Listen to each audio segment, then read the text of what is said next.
gotta find the people, the ones that make you feel alright, the kind you want to stay up with all night.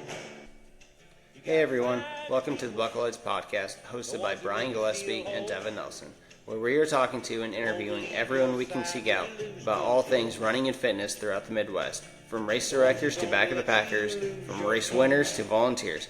We love running and all things fitness, and we know that there are so many people throughout the Midwest with stories to tell and info to share.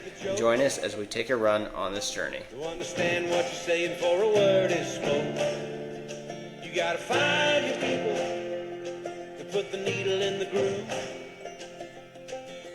When you're together, you got nothing to prove.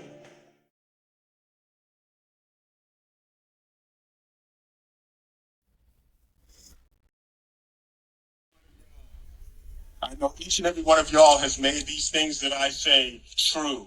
You brought life to them. No one's better than your best, but your best will make you better. That's going to make us all better. I've seen y'all show that to the world. I've seen you show it. I said that thing where I said, the flesh just wants to survive, but the spirit wants to live. Y'all show that. You showed that out there. Craig's quote. When was the last time you did something for the first time? That's Craig's code, y'all. I just get to say it, but you keep it alive. You've all kept that alive, man. And you know when you're first timing things, that's how you discover your best. Once you discover your best, you got your better right there that you can see. And you got all these people out here that'll help you find it. All right, Brian, I think I could probably go on and on with a Sean Corvell speech. I feel like I've said that in the podcast before, and I think I've opened with that same line, but it just seemed fitting. The one thing I couldn't find it in the video, but he likes to say, you don't finish at the finish line. You finish someplace out there, and then you make it to the finish line. Yeah. And I feel like that's what really described my Prairie Spirt 100 race. I think I finished at Welda, and I just made it to the finish line. Yeah, you were looking pretty rough at Welda. Like I showed up there, and Dan's like, "You need to go in and see Devin." So, and I went in there, and Kelly was in there, and you basically looked like you were dead. I mean, you were in the chair, eyes closed. You wouldn't even open your eyes. You were just trying to drink and eat with your eyes closed. Yeah, it was like, I mean, it was kind of what I was asking for, because I said from the beginning I was going to full send it and just see what happens. And, you know, I made it 60 miles, and that's what happened. Yeah. I know one thing was funny because you were in there and you just said 5 minutes. I want 5 minutes to sleep or close my eyes. And so I went outside to get something and came back in a few minutes later, and Kelly just looked at me and she goes, now he says 7 minutes. Oh my goodness. So, I don't even remember that. Yeah. Some of that I don't remember. I remember, you know, I mean, we're going to talk a lot Prairie Spirt in this episode, I'm sure, but yeah, the Prairie Spirt 100 was this last weekend when this episode comes out. 9 different Buckleheads, you know, finished that thing, as well as like so many other, you know, it was just such a good event. Yeah, it was a great time. I mean, there was just, you know, you may not have quite had the race you were planning on going in, but it would have been so easy for you just to be like, I'm done.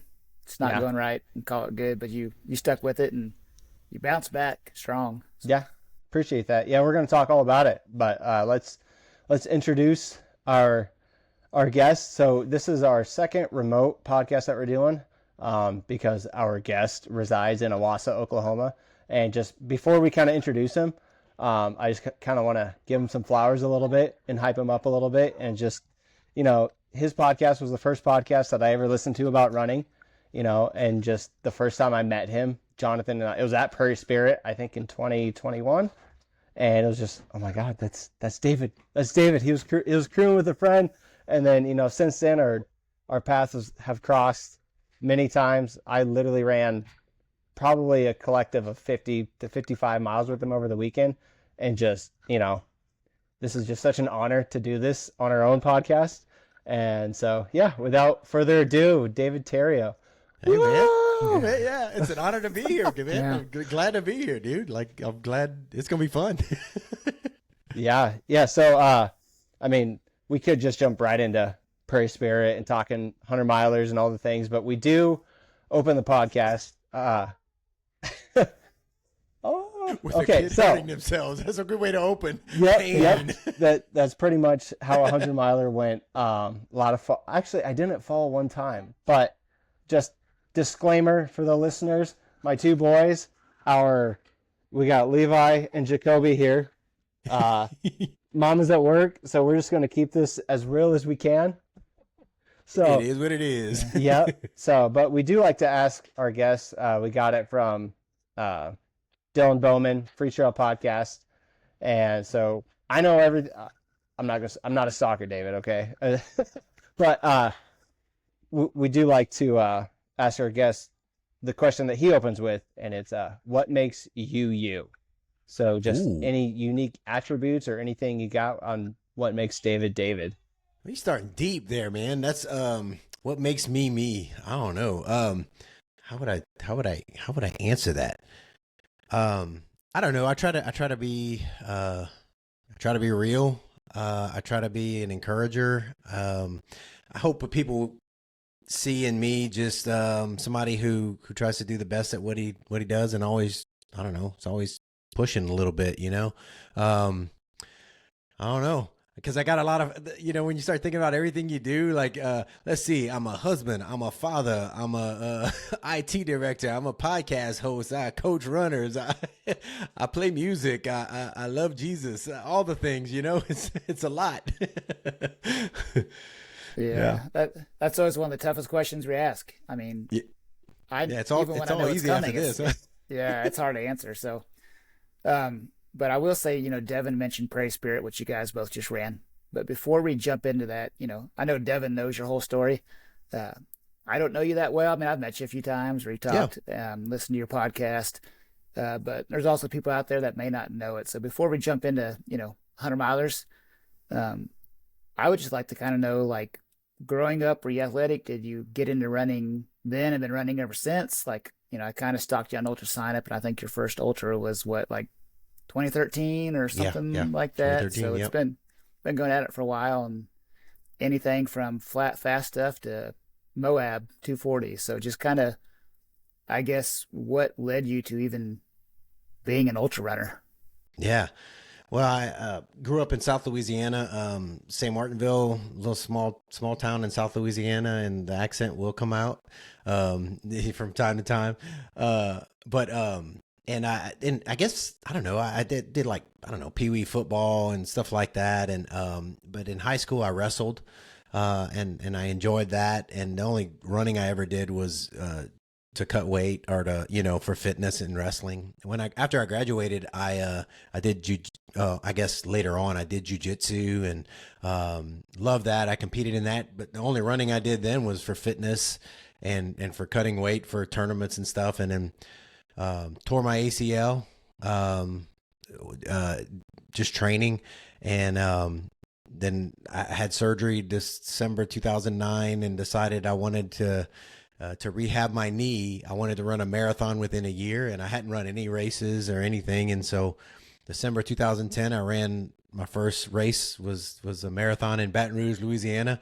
And then just kind of started running, road races and stuff. And then later on, I discovered the trails. I did a half marathon on trails in South Louisiana, and I was like, oh man, this is awesome.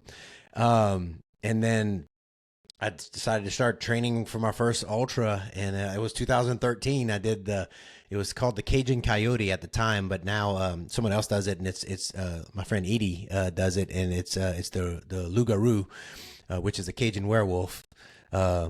Anyway, that's extra. But anyway, I did that one. The 100-miler was my first ultra, and just loved it, and just kind of been just doing them ever since, man. And I, like you said, it's been fun doing flat, doing swampy ones, doing mountains, just figuring it all out, kind of like Devin, you get out there and just suffer in different ways. Yeah. I think what's cool is we've had, I think you'll be episode 33 that we've done. most of the episodes have all been with ultra runners that we know. And I think maybe other than Rob Hayes, who was like, all conference in college and like running, most other people, they might have ran like in high school, but then they took a long break and didn't run again. Like, I feel like most people in ultras at some point just weren't necessarily runners from birth. I mean, they just kind of, a lot of them found it later in life for whatever reason. So it's just kind of interesting. Yeah, it's a cool. What I noticed is a lot of people like that, and like, I don't know, people who've been quite a few wrestlers who wrestled in high school who run, and then like people who did soccer now just love to run ultras and stuff. That's kind of one of the things I found on my people I've talked to. It's crazy, but yeah, it's kind of fun. Yeah. Well, those soccer players, man, they're runners. I know my son played competitive soccer for a while, and a lot of the kids on his team were also really good cross country runners. So they I think just have kind of big cardio engines just from the sport and in general, I think. So yeah. So Devin, do you want to dive any more into the background, or do you guys want to jump right into Prairie Spirit since that just happened? When this comes out, it's going to be just about a week out from that race. Like what we were saying to start, we're kind of still feeling some battle wounds. Some of the memories are coming back from I didn't hallucinate. A lot of people ask me that, but I'm like, I didn't really stay out there long enough to hallucinate, but sometimes those happen though. Yeah. Yeah. So David, I know you've ran Prairie Spirit, or at least, was it Prairie Spirit or Rails to Trails? It's the same trail. Yeah, I've done both of them. You've done that a handful of times, right? Yeah, I've done both of those hundreds, and then I've gone back and done the 50 mile and the 50K on Prairie Spirit. Yeah, so I'll spend a little bit of time on that flatness. Yeah, so I guess a question for you, and Devin, you can chime in too. What made you guys decide to do this race last weekend? Yeah, I don't. My wife she didn't want to come. She doesn't like the flatness and stuff, but there's something about it. Like when I was driving up, I drive, through the towns and stuff, and I can see the trail, and I was excited I just love the trail. I love the crushed limestone that we run on, and I don't know, there's something about it that I really like. And every time I've gone, I just go like just by myself, and kind of, if I'm doing a shorter distance, I just camp out of the back of my truck at the start finish. But for the hundreds, and I did it in 2017. I did the fall version, and it was cold, and my bladder tube kept freezing, and but I loved it. It was cool. And then I did it again in 2018. I did the Prairie Spirit, and that's when I had that's still my PR in the 100 mile, when I was in really good shape that I'm not in now, and I was younger. Yeah. But anyway, I just love it. Devin, what draws you to it, man? Yeah, I remember I asked you that because, I didn't set out to run, side by side with you for almost the entire first half of the race, but that's just the way that, it was good. Our paces worked out, but lots of good conversation. You told me that. So, but I'd never run this race. Like years ago, I think it was like 4 years ago, I was asked to kind of be the head of the Richmond aid station. And so I've been to Richmond, and my first experience there, I paced Shane Plemons from, like, there's a stretch from Colony to Iola to Colony. So basically from 40 miles to 60 miles, I paced him. But other than that, I'd never been, on that trail. And so mile 90, they describe it perfectly on, like, it's a great, first 100-miler attempt for a lot of people. And then it's also a good, like, attempt to, like, try and PR your race. And so that was the goal, because before Sunday morning rather, my PR was like 29 hours. And because I choose like these really hard races that you have to hike a lot and climb mountains and do all that stuff. So, yeah, that's Levi, just so you know. So the goal was to full send and PR and see what happens. And, I had ambitious goals to compete for the win. I didn't know that, Pete was going to show up from Flagstaff, who just broke the state record again But that was Smoked it. that was the ambitious goal, and so I mean that was the reason for doing it. And there was so many friends that were going to run it, and how the race unfolded, I don't think, it just seemed rather fitting that my friends, I was 10 to 12 miles ahead of all of them. You pass each other. I guess for listeners, rather, Prairie Spirit and Rails to Trails, they're put on by Outlaw Race Series, and it's essentially it's a rail trail, so it's all flat, and it's from Ottawa to Iola and back. So you run out 51 technically, and then you come back, and you hit all the little towns along the way. And I never really experienced something like that on just hitting all those little towns, and it's truly, I said it in a post, embodies the spirit of that, of kind of Kansas, really. It was just, David, while we were running together, you had said, I don't really know why I like this race so much, but I just like it. It's just and it's like, I get it. Yeah. So. Yeah. So I've done the 50 miler out there. I've done the 100K, and this is the third time I've crewed and paced people for the 100 miler. And so now I'm just trying to look at my schedule going, okay, I don't really like flat stuff, but it's kind of fun. So I'm ready to get out there and just, again, I think kind of go like Devin and just see if I can set a PR for the 100 miler. So next year, it's on the list. There you go. Get it. Yeah. And then just the repetitive nature of I went back to work today, and they're like, well, how'd the race go? I was like, well, kind of comparing it to others, think about running flat for 250,000 steps is kind of what it, Yeah. I think that's what, I don't know what it, Mike Armin actually said, but it's flat. Yeah. That's one of the, so I've done the Dreadmill Ultra a few times, and it's a similar thing because you're using those same muscles all the time. And that's what I was telling people, I said it has its own challenges because you start hurting in this because you're using the same muscles all the time. And that's why I started a little short walk every now and then early, just to change it up, get my muscles doing something different, for a 10th of a mile, the first of every mile, just because it'll wear you down pretty quick if if you're not used to running flat that long. Yeah. So people tend to think flat is easy. And I disagree. I mean, it's more often than not, it is faster. I mean, I'll give him that, but it's a different, with the mountains, or even just a lot of the races, around Kansas that are more on trails, you get up and down and side to side movement. So it's a little bit different, but, so yeah, even though you may go a little bit faster on Prairie Spirit, you're still going to hurt. Yeah. When the mountains, you have an excuse to walk. You're like, oh, it's right. uphill. I get to walk. I get to hike. Yeah. Oh, power hike. That's right. Yeah. So, I'm kind of curious. We'll get into kind of what happened to Devin here in a little bit, but I think if I remember right, when I was pacing Ed and those guys, we ran into you on your way back. I don't remember where it was at, after your turnaround. And I think you finished, just over 20 hours? Is that right? 2017. Yeah. So I guess just, overall, how was, it looked like your first half was rolling along good. Did everything just kind of, were you able to keep it together the whole race?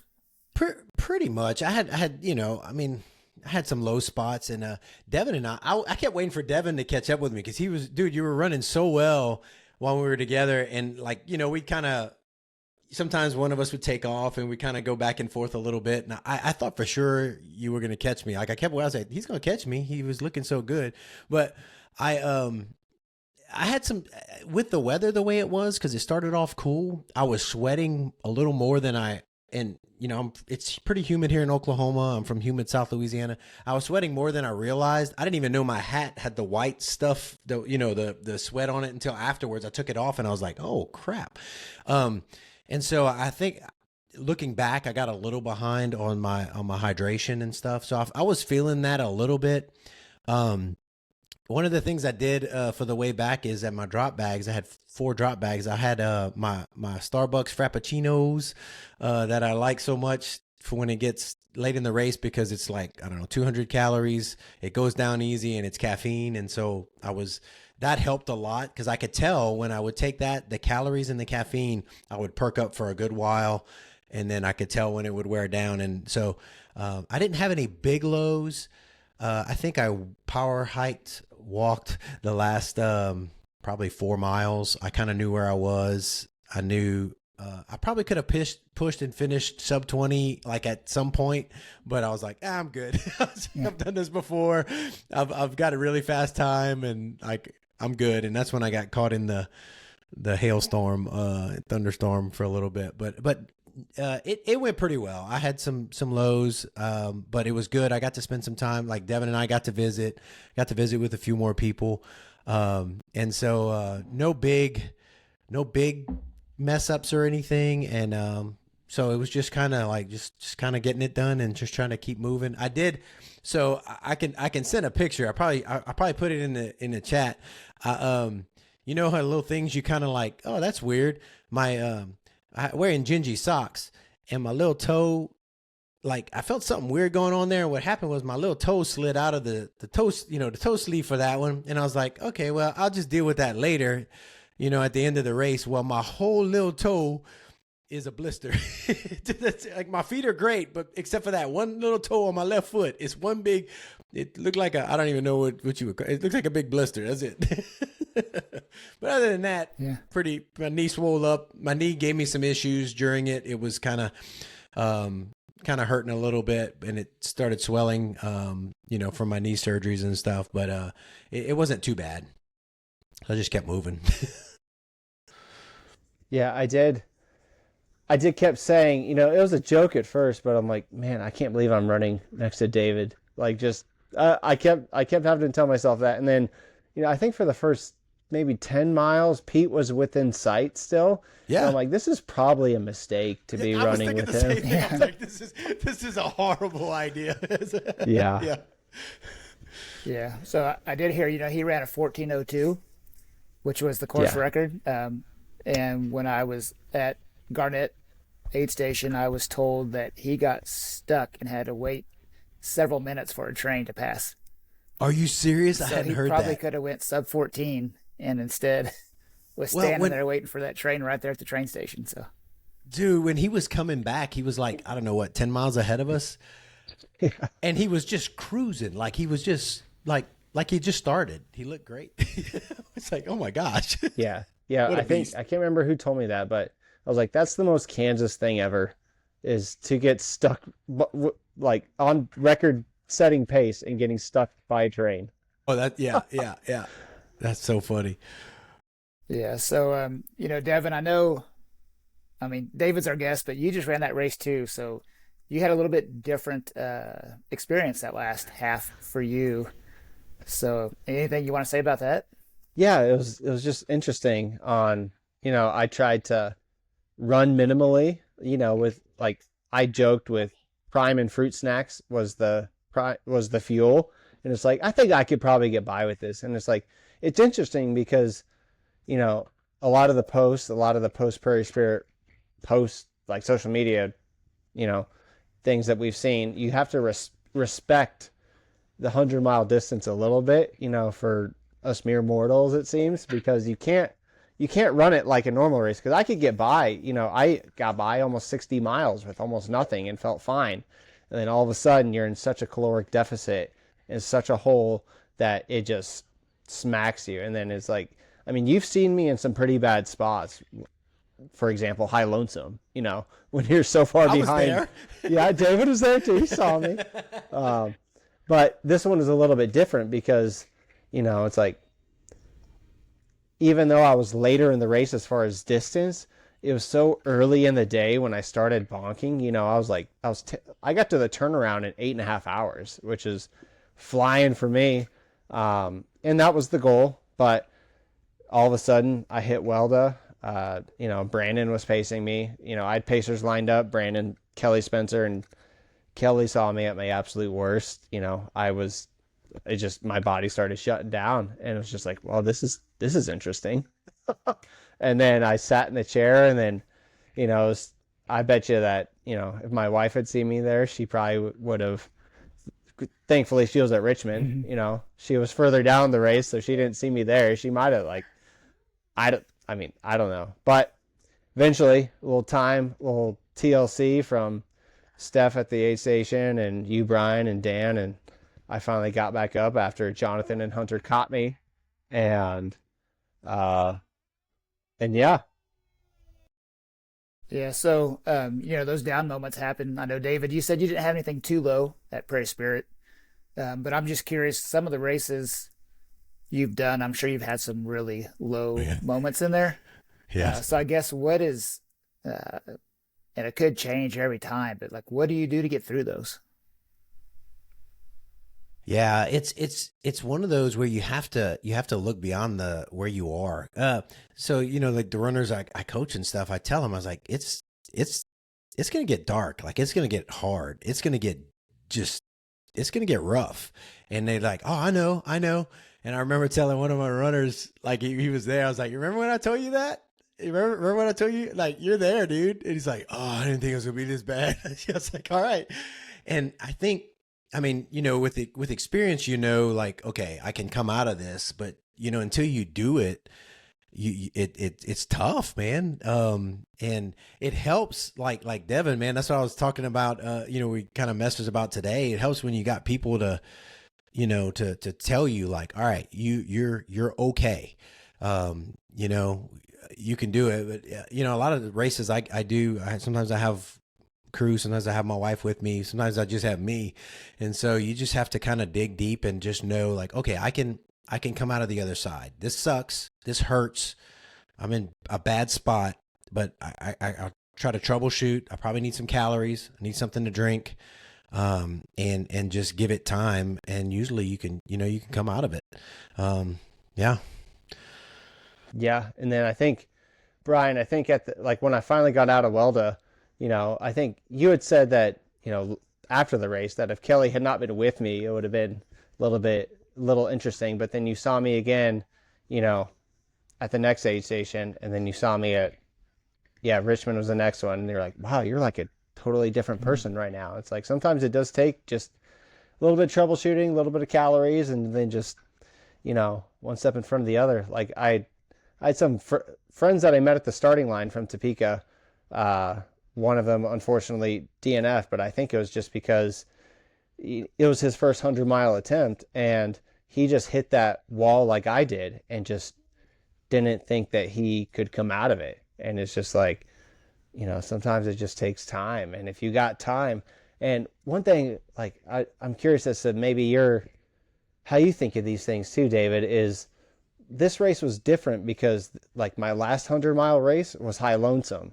And it's like you got this big, I think the one before that, I guess was Outlaw, and then, Bighorn. So I've run these like really big iconic races, and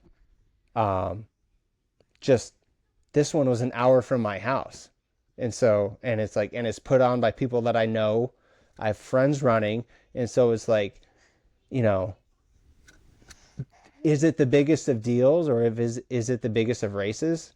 Like in my mind it was, because I like to say that I finish what I start, and, I try my hardest, all the things, with my son was there and all that stuff. So, I mean, you've run a lot of ultras and a lot of 100-milers, and it's just like, how do you treat each one? Like, I know this one was kind of like to test your knee a little bit, but like, what was your mindset going into this? Well, I could tell you, like, especially when you do some, you can. I got bitten before where especially after I ran Tahoe, and then I went and did another race in Colorado, 100-miler, and I took it lightly. Like I wouldn't say that I trained and all that, but I was, and it bit me, and I DNF'd, and so like, there's always a danger, and like 100 miles that's far to run. It is. It's always tough. I don't care if it's flat. I don't care. That's what I tell people. They're like, oh, that was a flat one. I was like, no, there's no easy 100-miler.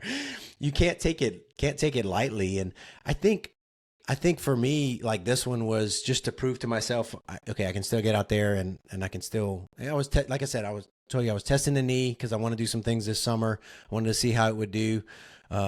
What I found out, side note, is that whether I run a marathon or 100-milers at Prairie Spirit, it swells until about Wednesday, and then it's pretty good. So I'm in pretty good shape right now, but but I wanted to prove it. And like, the drive was just to get it done, to prove to myself I could get out there and do it.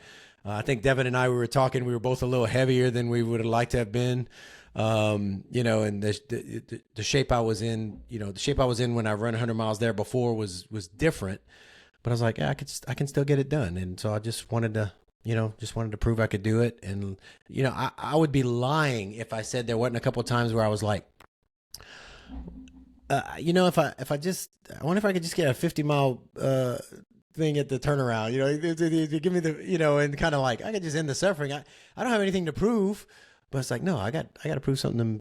I started this, like you said, I'm here to run 100 miles. So, I'm going to stop at Aola, drink my Frappuccino, and turn around and go the other way. Yeah, that mental challenge of 100s or longer is tough because, like you just say, you can quit anytime. I mean, no one's going to stop you. You just get to the aid station and be like, I don't want to do this anymore. And it's, like I said, you're going to get those thoughts at some point. I pretty much have every race that's been like 100 miles or longer. I've always had, sometimes it's only been like a few minutes where you're just going, I'm not sure if I want to do this, but there's been other times it's been, you get off course or whatever, and you're trying to get back on. And you're just going, I should just call it in and give up. But it's one of those things, you're going to regret it if you do it. I mean, there's a time and place where you have to do it. It could be an injury or something. I mean, I know out at High Lonesome, you had that case where even the doc there was like, yeah, you know what you need to do. We need to talk about that real quick, because I want to give a contrast real quick of what the doc told me and what he told Devin, because I had a long conversation with him, and he's like, how old are you? I was like, I'm 50, and I was explaining to him I had just had surgery a couple months ago, and he's like, yeah, you know what you need to do. He's just like, you're smart. You're smart. You know what you need to do. And I was like, yeah, I need to shut it down.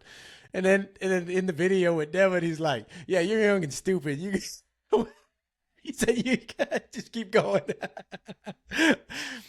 Was that the good quote? Was that what he said, Devin? Did I quote it right? You're young. You're dumb. Carry on. Yeah. That's right. Fantastic. Yeah, that was good stuff. So I'm kind of curious, I think 2013, is that right, when your first ultra was? Yeah. So you would have been what, late 30s? Yeah. So how is training, racing, you're 50 now, how have things changed, or has it? You just keep pushing through like you did? Yeah, I mean, I do I guess with the knee a little bit, and I hate to keep talking about that, but like I have to be training. I got to kind of keep an eye on it in training and stuff. So I might not. I wanted to get more training in for this, but I my second long run of the week that I would do, I backed off a little bit on them for this one, just because I wanted to make sure I didn't extend the issues with the knee too far to where I couldn't run the next week. But other than that, I think I just, I don't know. I still love it. I enjoy the process. I like the training. I don't know. I still enjoy it, and I still want to do it, and I still got, want to do big things. And so that's kind of why, like, all right, Nee, you got to get better. Cause like, I want to go run the Summit 200. I want to go, this thing called the Monster that's about to happen, 300 miles in Arizona. There's stuff, that's like, I want to be in all that, and, but as far as, I do take a little longer to recover now, just being older. I noticed that it's not bad. I'm glad I'm, 50, and I'll be 51 this year, and still can get out and still do the things, so I've learned some lessons. I've learned some hard lessons, like you don't take 100 miles for granted, but I've also got got in tune with my body a little bit more, and just kind of just know what I need to do a little bit better. But it's still hard. It's still hard, so yeah. That's kind of one thing I wanted to ask you about too, because kind of where I'm at right now. So I ran my first 100 miler, 4.5 years ago, first ultra 5 years ago. And so it's like, and I've done some, like, I guess this would have been number 8 since then. And like, I think it's kind of the winter blues in a way. Like, now it's springtime, we're coming out of winter, but like the motivation to train for this one wasn't like there for a lot of it. And I'm it's interesting now because like I'm fired up after the race, all the friends, everything. And but just like, from when you first started running, like, has there been the ups and the downs? And like, when you're motivated, like when you ran Western States, did you have like the giant low where like anything fired you up? Because that's kind of what I'm going through right now. It's like, do I want to start running fast marathons, or do I want to go run a 200 miler? It's like, or do I just want to take a break from running? It's just interesting on, people that have been running for longer than I have, like how they ride the motivation roller coaster, if you will. Yeah, there's an ebb and flow for sure. One of the tough things, I guess the toughest time was like during COVID, when everything was just being weird, and I was training hard for the Triple Crown, and that I was going to, we're going to do, and that all got jacked up. And then, so like I went through this almost, I don't know, 2 years where I was training hard just constantly, because I did train for that, didn't happen. And then just kind of went into other, races and then tried it again the next year. And so I think I just got, I don't know, overtrained mentally. I was just tired. I'll share this, man. And I probably shared it before. Like we were at Bigfoot 200, and I got unfinished business there because I got to mile 70 something, and I was having trouble with calories because they had fires and there was smoke, and things were just funky. I couldn't eat, but physically I was fine. And I went all night without hardly eating anything. But I was cruising, got to mile, I don't know, 76 or something, I think was the aid station. And just mentally, I was just done. I was done. I told Jennifer, I was like, I'm done. We're going on vacation now. Let's just, it's like, I don't need to run anymore. I think I don't need to race. We can go. You been wanting to go ski? We're going skiing. I don't care. We just, of course that was short lived. But I was just got mentally tired, and just needed to sit back for a little bit and let myself love the process again. I don't know.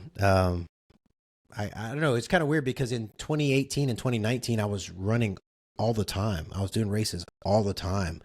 And that's when I did Tahoe, I did Traveler, I did Western States in 19. Like I was just back to back and doing almost all the outlaw races in between, like to as training.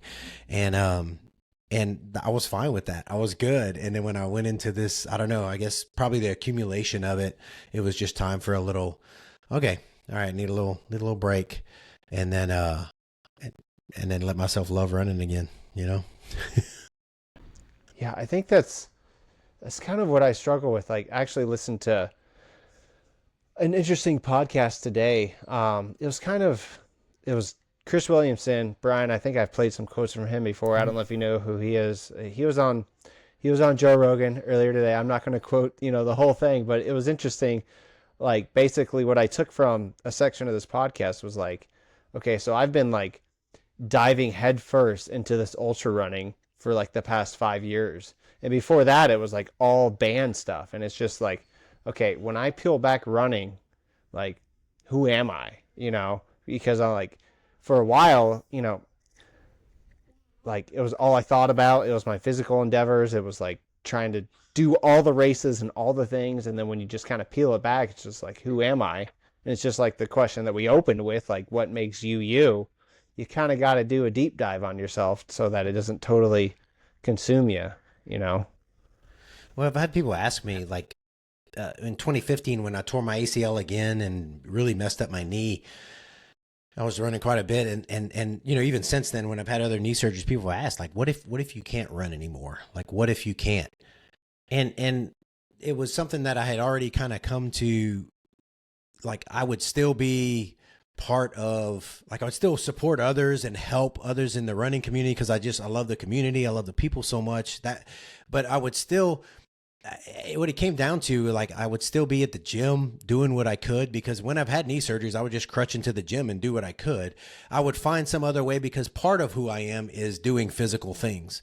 And so if I couldn't run, I would have to like do something else to stay in shape, to challenge myself. And I don't know, let's see how much I can bench press. I don't know, let's do just something to push myself, and give me, goals and stuff. And so, so it's a part of, I don't know, I would say it's a part of who we are, but like you said, it can't be all we are. That's not all we are. It's something we do, but it does help to grow us and show us what we're capable of, and make us better humans. I think because I run, sure, I'm busy and doing stuff, but I think I'm a better husband. I'm a better dad. I'm a better worker, because we go out and do hard things on weekends, and we don't let, when we just ran 100 miles, when something happens at work or whatever, you just like, I'll just deal with it. If Devin, if you can get out of that chair at Welda, man, you can do other hard things, man. Yeah. Like, Brian, I want to hear your take too, but, like that Sean Corvell quote, he also says in there, like, we use these events, in that case, World's Toughest Mudder, as like a platform, or more so like a workshop to, take the tools that we learn there and utilize them in life, and sometimes you have to, like, in my case, you have to like take a step back from all the racing and the races so that you can actually use the tools that you've now learned, instead of like continuing, it's all, for many ways, it's just trying to balance it all. And yeah, but Brian, I mean, is your take similar too? Because, you've gone through your fair share of like, well, what if this ankle never heals, Yeah. I mean, you have to be careful, because you can turn something like this into an addiction. And I don't mean that I'm not saying it's on the same level like as a drug or alcohol addiction, but you can let this have a negative impact on your life. I mean, I've seen stories from running. David, you mentioned martial arts earlier. I've seen martial arts instructors that have ruined their marriage because all they cared about was, training and building up their school. So like any physical activity, you can find the good in it, or you can let it consume you and take you over. So I think you have to find a balance. I mean, I've seen interesting things where people online have been like, I've been trying to run for 6 months and I absolutely hate it. What should I do? And I'm like, probably find something else to do. Like, why are you making yourself do this? I grew up playing basketball. That's all I really cared about. I mean, I did some other sports, but basketball was my thing. And as I got into an adult, I'd still play some city league and other stuff. And I remember playing like one night a week at this church, and just, I'd come home and I was just angry because I wasn't as good as I used to be. I couldn't dunk. I couldn't jump anymore. And one night I'm just like, well, why am I going back? Like, I don't enjoy this. Just stop, and I did. It's like, I'm not going to play anymore. And there's been times off and on over the last, 15, 20 years where, all of a sudden I'll be like, hey, I want to start doing this, and I'll play for a few years, then I'll just get tired of it. And I think running is the same thing. Like, if you need a break, take a break. There's nothing wrong with that, So, I think we all should do something physical. Everybody should, and whether, that doesn't have to be running 100-mile races, but get out, walk around the block, or do whatever. But it's got to make you happy. Otherwise, it's not worth doing. I say that. I mean, work doesn't necessarily make me happy, but I need a paycheck. So we gotta eat, man. Yeah, Mama needs food. Yeah. One or a couple of other final stories on Prairie Spirt, anyways. So for listeners who don't know who David Theriot is, he's also the host of the Run the Riot podcast. I've had the honor of being on a couple of times, and it was the first podcast I listened to about running. But I had the first actual interaction, we'll say, in the wild at the Garnett aid station. I can't remember the lady's name, but I'm coming in there. I think I'm running with David, 4th or 5th place, whatever we were at that point. But I had a Bucklehead shirt on. Or wait, no, rather, Dan had the Bucklehead shirt on because my wife was at Colony with my shirt. And the lady goes, "Oh, Buckleheads, I listen to Buckleheads podcast." And I looked up and I'm like, "You do? That's awesome." She goes, "Yeah, I love it. I've listened to every episode." I'm like, "I'm Devin." She goes, oh my God, that's so cool. And then, so that was it was so early in the day, and I just thought about that even when I was sitting in that chair in Welda. But then the second one was when we both got to, I think I was a little bit ahead of you, like by a minute, when we got to the turnaround, and the race director for Ollie's Ultra, Brian, I can't remember his name, but I come in, and then David comes in. He's like, "Oh, it's the podcast guys. You guys should have just been recording the whole time, you know?" I heard that. Yeah.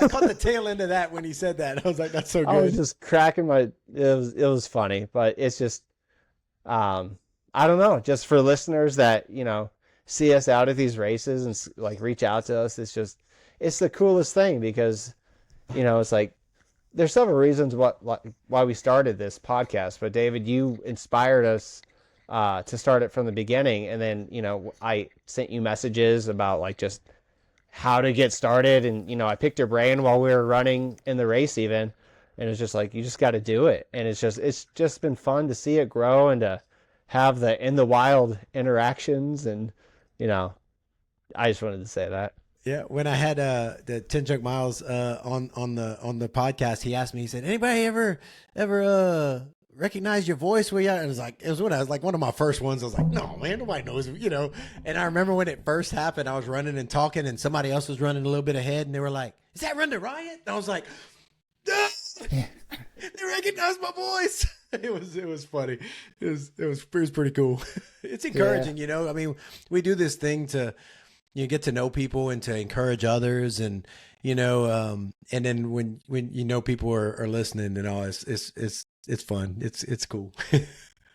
Yeah, we always said that if it inspires one person, then it's worth it. And then I'm like, it inspires me, so like it's worth it. I mean, the stories that we've had, on our podcast, and I listen to all of yours, and David, you have so many awesome guests, and I love this world of ultra running, including like podcasts like 10 Junk Miles, and I did make a plug on one of their posts, shameless plug on like, hey, who's some podcasts or stuff we should be looking out for, and I totally Buckleheads podcast, they're pretty cool. That's awesome.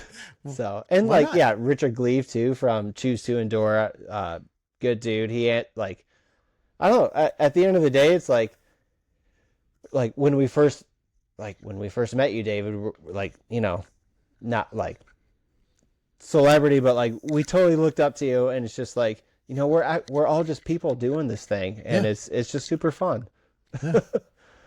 Yeah. So what made you decide to start a podcast? Because I know, I mean, it's not your career. I know you work in IT, and you do coaching and other stuff, but you've been going at this for quite a while now, right? The podcast. Yeah, it was like 2019. I got asked to be on somebody, I don't even remember which podcast it was. Just I had been on one or two podcasts. They asked me to be on just to talk about my story or whatever. And I was listening to a bunch, and I don't know, just kind of being a guest and then listening. And I was like, man, I would have asked somebody this, or, there was questions that I would have asked that they didn't, just because of who I am. And I said, well, I'm an IT guy. It can't be hard. I'll just start my own podcast. And I was like, Devin, I'll tell you, I started on SoundCloud. I was hosting it on SoundCloud to start. It was free. And I didn't, I just figured it out. I think I'm using the same mic. No, I got one of the Blue Dome microphones, those real round, goofy ones. Those are, anyway, I just started it and just started reaching out to people. And what was crazy was even a lot of the elites were like, sure, I'll be on your podcast, Sally McRae and, and some others. They're just like, yeah, okay, podcast, like our early, just starting it. And so it was fun. It was just fun to get to know people and ask the questions I wanted to know. And it's changed over the course of the years, the things that I've done and how I interact with people a little bit. But, I don't know. I listened to some of the first ones, and I was like, ooh, that was kind of rough, but people listened. This was all right, Yeah. Every time I listen to ours, even now, like, I don't know, I'm biased. I think we've gotten better, but I still listen to some of those sometimes, and I'm like, why do I say that over and over? There's a certain phrases that you just you don't notice it in daily life, then you listen to it on a podcast, and I'm like, why does anybody listen to us? So Well, when you run it through like Riverside's, when it filters out the ums and all that stuff, or I was like, dude, I say a lot. Yeah. And I stutter. Yeah. Why I stutter all the time? yeah, we just went from 1 hour down to 20 minutes. Yeah, that's right. So yeah. We don't even have a podcast anymore. We just got a little short MP3. It's like, oh, So you've been doing the podcast thing since 2019. We talked about some of your running. You're a certified coach, right? yeah. And that kind of came about through the podcast. It was just kind of weird, with the podcast, just collecting information and learning and talking about the things that, I was doing in training, and I had people started reaching out to me like, hey, could you help me run? Could you coach me? And so I actually started doing it, just helping people. And then I was like, I probably should get certified. And so USCA had the certification. So I did that. And I've since got their endurance nutrition certification. And then, so just kind of, all right, I need to, if I'm going to do this, I'm going to do it right. And so I kind of developed it a little bit better. And it's been fun. What I do now is different from what I did initially coaching, where now it's a kind of I might change it up, but one size fits all, where like I have a weekly half an hour. We have a time set with each one of the athletes I coach. And so I love, you use Training Peaks and technology, which is fantastic, because I've gotten to coach people in the UK and all over the place. Like I coached a guy in the UK to do his first 200 over there, and he smoked it. It was awesome. But, using the technology, and we would Zoom a little bit, but having that weekly interaction, like we're looking at each other right now, we're seeing what's going on. And when I start asking the questions, like, how are you doing? And they're like, oh, I'm fine. Like, okay, your face is not saying you're fine. What's going on? And getting to know what's going on in their life, because that affects running. I said this a lot, but your body interprets all stress as stress. And so if you got rough things going on in your life, and plus the added stress of training, well, that's going to affect your training. It affects everything.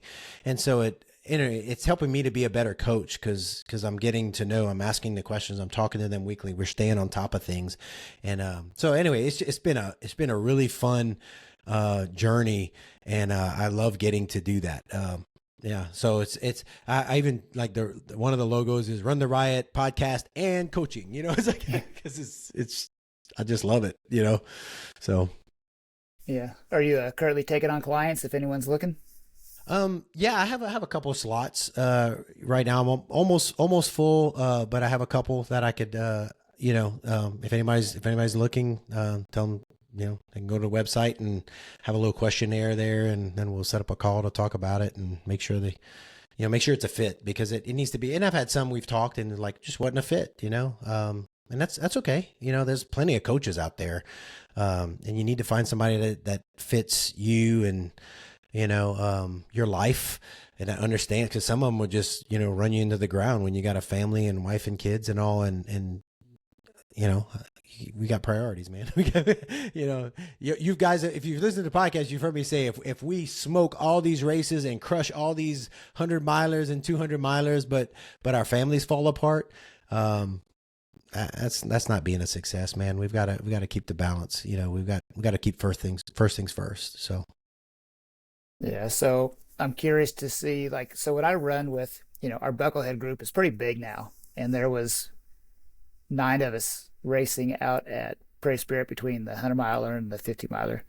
And I'm kind of curious to see how you feel about when you're, I don't know if you call them clients or what your term is, your people you're coaching, when they finish a race, how you feel about that, because I personally almost get more joy in seeing my friends finish a race than just finishing it myself. And I don't know if that's just because I'm more out, or if it's just I kind of get done with the race. I'm like, okay, that was cool. What's next? But yet when I see, Devin or anybody else coming across that finish line after I know they've been out there fighting, it's a better feeling than, like I said, doing my own race. Yeah, 100%. When I finish, I'm relieved. I'm like, all right, good. I got it done.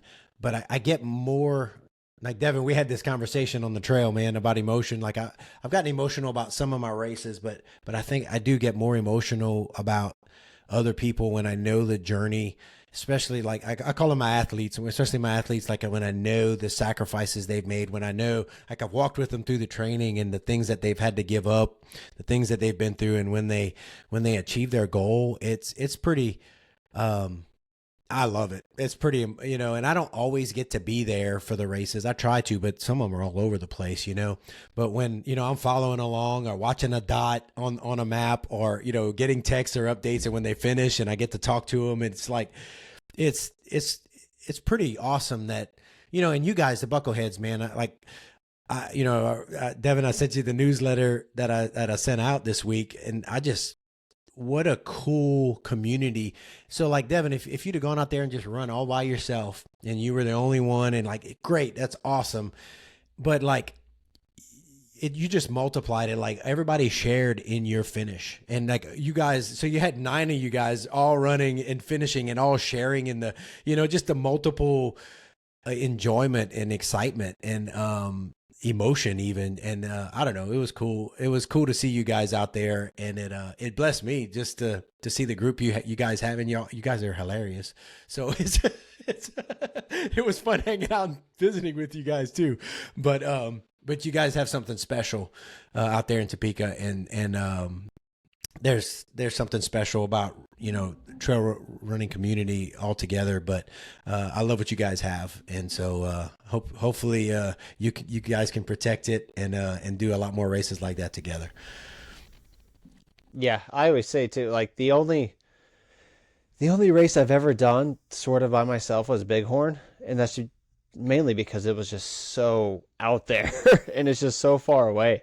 But like I said in the group earlier today that like I think this one was my favorite because not only was it fun seeing, Dan and Brian at all the aid stations and then at the turnaround, and then to see like, because once you turn around, everyone that's coming still outward, you're going to see them all. So we're high-fiving, smiles are big. And then, side note too, Ed and I, we had some friendly banter, months ago where it was like some like sarcastic, I'll say sarcastic, hopefully he wasn't being serious, trash talk. And then we turned it around to being like super over the top supportive. And it was just so funny to, it was hilarious. But the fact that those guys caught me was awesome. And then, that was partially motivation. When I was sitting at Welda, Kelly, she was like, hey, your friends are here. They caught up and they're leaving. You need to go. Like, go tag them. Like, tag along with them. And that got me out of the chair. And honestly, it was like motivation at the end because Hunter and Justin was pacing them. They were trying to not let me catch them because they could see the thing about Rails to Trails is that you could see the headlamps they seem a lot closer than they are, but like realistically, It's a mile and a half probably away. But they turn around and they saw they finished like 10 minutes ahead of me. So awesome. Friendly motivation at the end.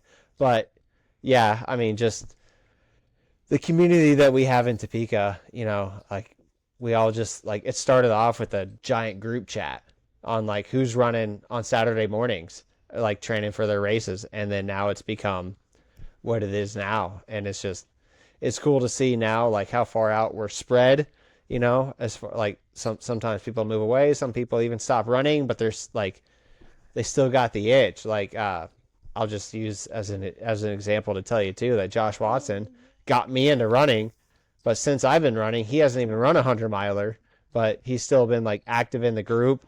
And now he's training for his like next big race. And it's just, we're all just in this together, and it was on display at Prairie Spirit. And that's why it's one of my favorite races I've ever done. It's cool. Some people don't understand that, like the friendly competition, like I want you to do really well, but I also want to beat you. And it's good. And either I'll celebrate with you if you beat me, but you'll celebrate with me if I beat you, I love that. One thing at the end, I need to know who bet who, but I think Jonathan bet Caleb that someone would beat me because I was like, I'm going to be the fastest. I'm going to get 17, but it was like, I think Jonathan lost $20 because those two beat me. Brian, can you confirm that? I cannot actually. I'm not aware of that bet, but that would not surprise me that it was out there. Yeah. He's like, So, I can neither confirm nor deny That's right. that there was any betting going on. Yeah, Well- because it was just like, it was more so, did Devin blow up? And I think Josh told my wife that, and Well, sure enough, have to say, I did. I have to say Devin, because I was asking about, like, hey, how's Devin? Because you hadn't caught me yet, and they were like, oh, he was bad at welding, whatever.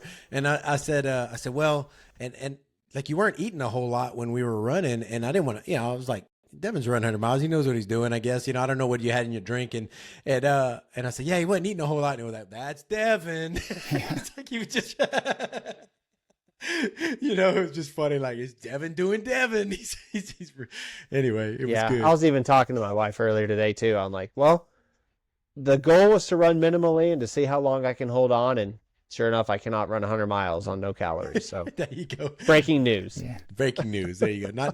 You're not Mike McKnight. 0 calorie 100. Nope, not gonna do it. Yeah. Well, you may not have been the first bucklehead to finish at Prairie Spirit, but you've got Eternal Damnation, Last Man Standing coming up, and there's about, 12 or 14 buckleheads running that one. So here's your chance to be the last man standing and get back on top of the bucklehead podium. I think you had the title last year with Last Bucklehead Standing. Yeah, Nice. but I'll be honest, we've added some really fast people to the group, so that might have been my glory year. So. Yeah, I think you David, guys should have a trophy, a bucklehead, last bucklehead standing. You like guys a should giant do that. cheeseburger, And pass or it something. around every year or something. Yeah.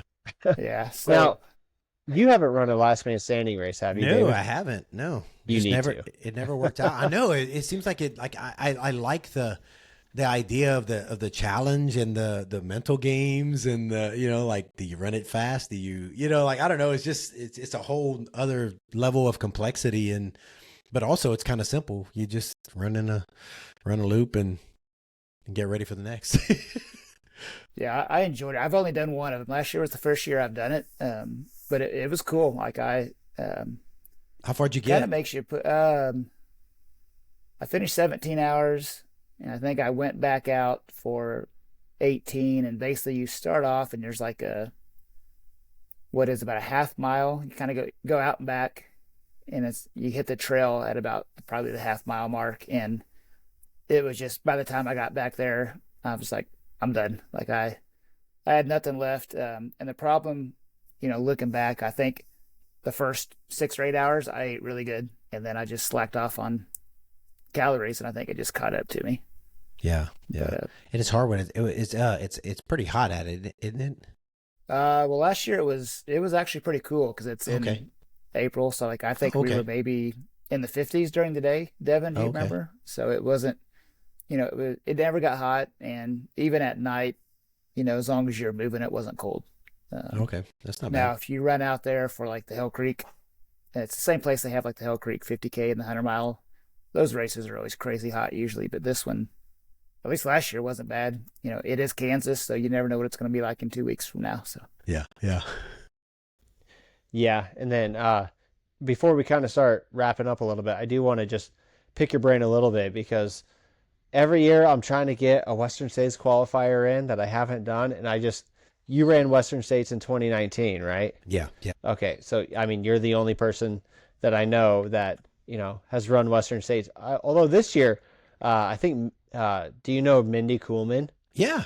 She I've got run in. lots of races, but she got in. Oh, I didn't realize that. I was had her on watching the podcast. live, She's and awesome. I totally popped, and yeah, but you got in with 2 tickets, didn't you? Yeah.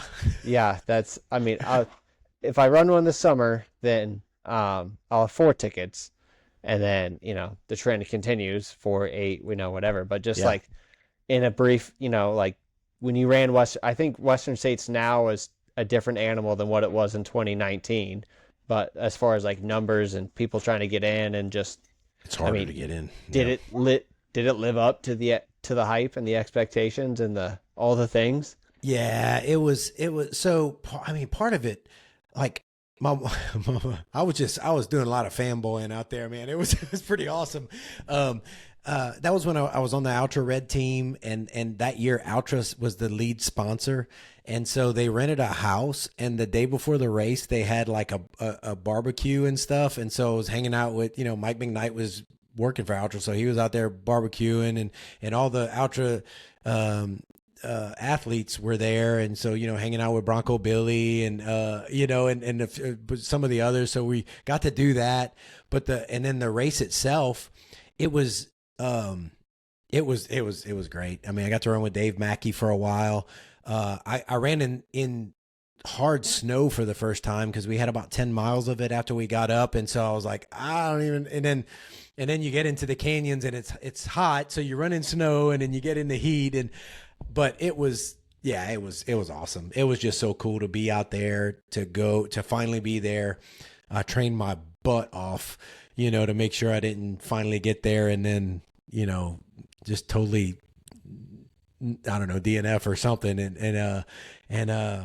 Just got it done. I just trained hard and made sure I was physically ready to do it, and then just savored every moment of it, and embraced Devil's Thumb, which is a horrible climb. One of the things about Western States I didn't realize until we did the day before, they have the runners and crew meeting, and they told the crew, like, this one's a little different. Like a lot of races, like you come down into the aid station. So, your runner's coming downhill and you see them and they're happy and they're smiling. Well, it seems that at Western States, you're always climbing out of something and it's 5 million degrees. And so they said your runners are going to look rough at these aid stations. And Jen was like, yeah, you're looking pretty rough at some of these aid stations. That was just one of the observations because it got warm. It got warm out there, but it was fantastic. So like, I hope you get in, dude. It would be great. Yeah, I was, like after, it was interesting after High Lonesome, like that was the dream race, was running that one. And then it's like, okay, that was a Western States qualifier. So it was Bighorn. And now it's like, I'm looking at some of these like July races, and then I think, just shout out to, I'm going to give a quick shout out to Kevin. He's running the Bravos Bend 100 down in Texas. He lives in Houston. Super flat race, but he asked me, to run it with him, essentially. So that's a Western States race. So, I mean, it'll be his first 100-miler. So whether or not I run the whole thing with him, but side tangent, I love Kevin. He's helped me out so much with Tough Mudder stuff. But, that Western States, that's that North Star that, like, okay, if I run that, then I've peaked in life. I can, Mm-hmm. So I don't know. The odds are never great, but like, it's just fun to keep trying for something like that. Well, it was Western States that got me to run Tahoe 200, because in 2018, I got my wife to agree that if I didn't get into Western States lottery, that I could sign up for the Tahoe 200. And I had been like posting the Tahoe 200 and like talking about it. And then, so she said, all right, if you don't get pulled for Western States, you can get into the Tahoe. You can do the Tahoe 200. So as soon as that lottery was over, before she could change her mind, I signed up, and and then the next year I got into Western States. So I was just stupid and lucky. Well, cool, man. Yeah. Thanks for doing this, David. This is so much fun. Oh man. Yeah, it was so much fun running with you at Prairie Spirit, and then just, it just, I don't know, there's something about Prairie Spirit and everything that happened out there that just like reignited everything coming out of winter. And Yeah, so we're getting ready to wrap up. Devin's got some rapid fire questions, but before we get there, I'm just kind of curious, do you have any other big plans for the year? Running plans, or just anything in general, I guess? Yeah, I'm doing so if anybody wants a 50-mile training race in Tulsa, they brought back in July 5th. It's the midnight. Is it Midnight Madness? Yeah, Midnight Madness. It's a 50-miler, or you can do a 50K, and there's some shorter distances, but it's at night because it's hot as Hades in Tulsa area. And so they brought it back, and so I'm doing that one in July. But I'm also looking at, I think my knee will hold up okay if I try to do possibly Mace's Hideout or Creed 100, one of those. I want to do a Mountain 100. I want to get out in the summers. I just love to get out in Colorado. So I'm eyeing those. I'm looking at dates and trying to make sure it works with the family. But that's kind of what I'm looking at, and then maybe one more at the end of the year because there's a lot around fall that would be really good. So we'll see. Hadn't made any, it hadn't popped up on Ultra Sign Up yet. I hadn't put the credit card number in yet, so we'll see. Yeah, that sounds good. Yeah. So yeah, yeah, that Mace's Hideout's on my radar too. It won't be this year because of you, Ray, but one of these years I'm going to check that one out because it's also, my son lives in Colorado Springs, which is fairly close to that. So. Yeah. I heard few of you guys go and hit the mountains at Ouray, man. That's going to be awesome. That looks amazing and brutal at the same time, man. Yeah, I'm definitely not getting any smarter. So yeah, I'm just gonna go suffer really bad. Yeah. Well, that's what's awesome. funny too is so last year when I was pacing Devin out at High Lonesome, Ed and Caleb Ed and Blaine were running Ouray at the same time, and we were going up that head wall climb at High Lonesome. And I remember talking about going, we're never running Ouray. That's just stupid, and here I am a year later running Ouray. So yeah. That's awesome. Yep. So yeah, just shout out to my two boys that have been making their appearances in this podcast, Jacoby and Levi. I mean, hopefully listeners get a kick out of it. Just know if you hear a toy slam on the table or, a slight whine, it's, they're totally just hanging out. So. What's up, dude? Yeah. So, but yeah, just some quick rapid fires that we always end with. It was interesting. I think I actually asked you what watch you were wearing. Because it was like totally different, but yeah, we'll just start with them. Are you a Coke or Pepsi drinker? Or neither? Oh. A lot of people choose neither. Yeah, I really don't drink soda except at an aid station, and so this weekend it was like whatever that generic brand of soda was. But yeah, I don't drink it normally. Yeah. Yeah. Are you Garmin or Coros? So I have a Coros Vertex 2. That's the one I had, but now I'm wearing the Amaze Fit T-Rex 3. Which is pretty awesome and the price is so much cheaper than the other races, and I can see it. And so, yeah, that's what I'm wearing right now. That's what I've been wearing for, I guess, the past, 8-9 months. And I haven't charged it yet from the race, and it's still got about, 25%. So nice. Yeah, you had said that's a European company. Yeah, they're big in Europe. They advertised with the podcast. I've just been wearing. They're not advertising with me anymore, but I like the watch, so I'm still wearing it. So it's pretty awesome. It does all the things. So yeah, that's kind of curious. I've never even heard of that, so I'm gonna check it out. Yeah, check it out. They have their own version of the Aura Ring and all kind of stuff too. I think if you end up, I think the discount from the podcast is still active from when they were advertising. So if anybody, look me up if you want to check it out. I don't get anything off of it, so whatever. I like it.